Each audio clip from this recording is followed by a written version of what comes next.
So today's video, I'm going to talk about some misunderstanding that the witnesses have.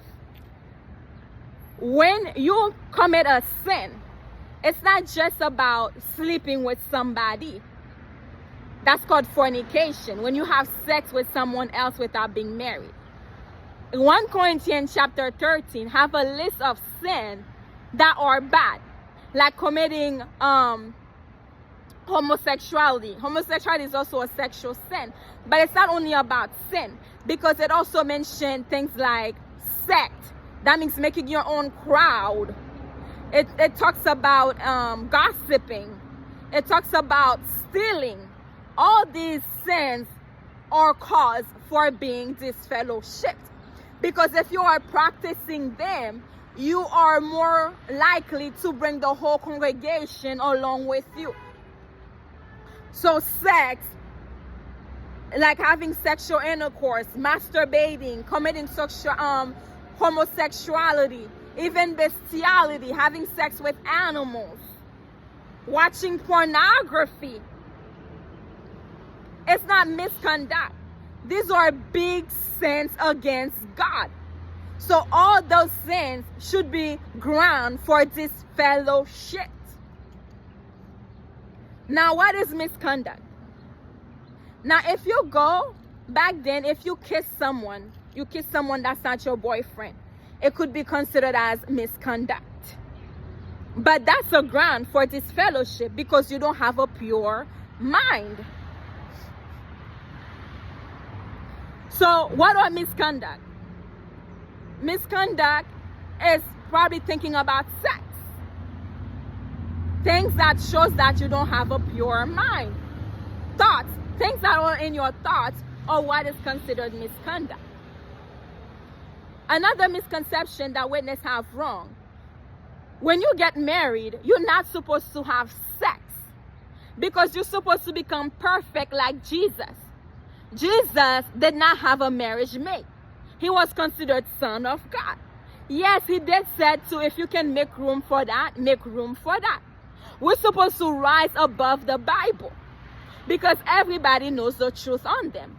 When you are a witness, even if you get baptized, even if you get married with someone who is a witness, you are practicing works of the flesh, like it's mentioned in Galatians chapter 5 or Ephesians. It says works of the flesh or sexual immorality. When you have sex, are you being led by the Spirit of God? Are you practicing works of the flesh? Works of the flesh should be a cause for being disfellowshipped, because you are a bad example for everyone else. Another misconception the witnesses have: when someone is disfellowshipped, you can talk to them, because before they were your brother or your sister, they were your neighbor. It says, love your neighbor. Small things you can do for them. If they were to be stranded on the side of the road, you can stop to help them. When they come to meeting, or you see them at work, or you see them in the street, you can say hello. You don't have to hug them, because hugging is more of an intimate relationship. If they text you, you don't have to answer them, because answering them is more personal. But if they need a drink of water, you can give them a bottle. You're not going to eat with them. You're not going to drink with them, because those things are personal. Misconception witnesses have. Misconception witnesses have. Like when you have sex with your husband, which you're not supposed to do. You're supposed to be putting God's Spirit first. Now you can have sex once or twice or 3 times. I don't know, every probably month, because you are being led by God's Spirit. It's the right time.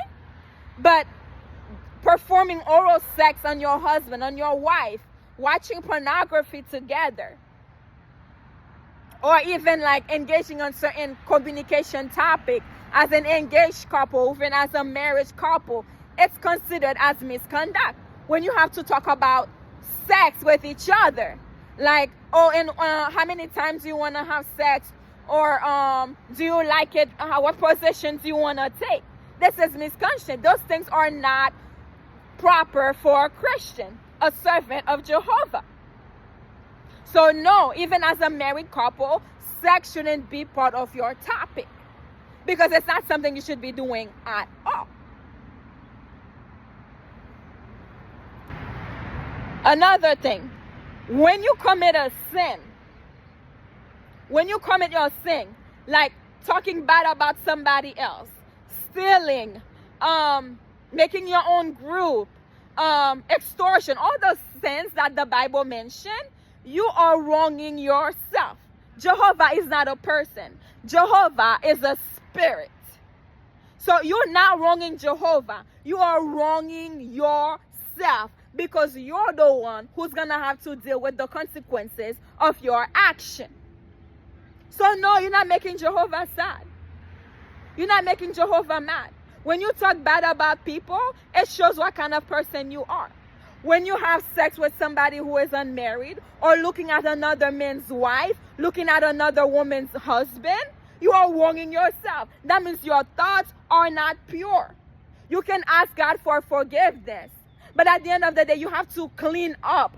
Like it says in James 4 verse 8, you have to clean your mind. And what is a virgin? A virgin doesn't reduce itself to having sexual intercourse. Your thoughts have to be pure. If you're watching soap opera, you're watching people making love, having sex on TV, you're not a virgin. That means your mind is already impure. The action, it starts with the mind. Not the action, but the thought, it starts with the mind.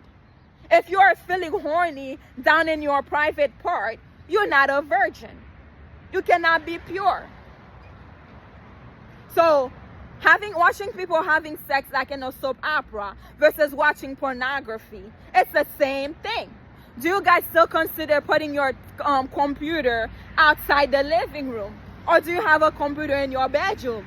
Maybe even giving yourself excuses saying you're doing theocratic stuff.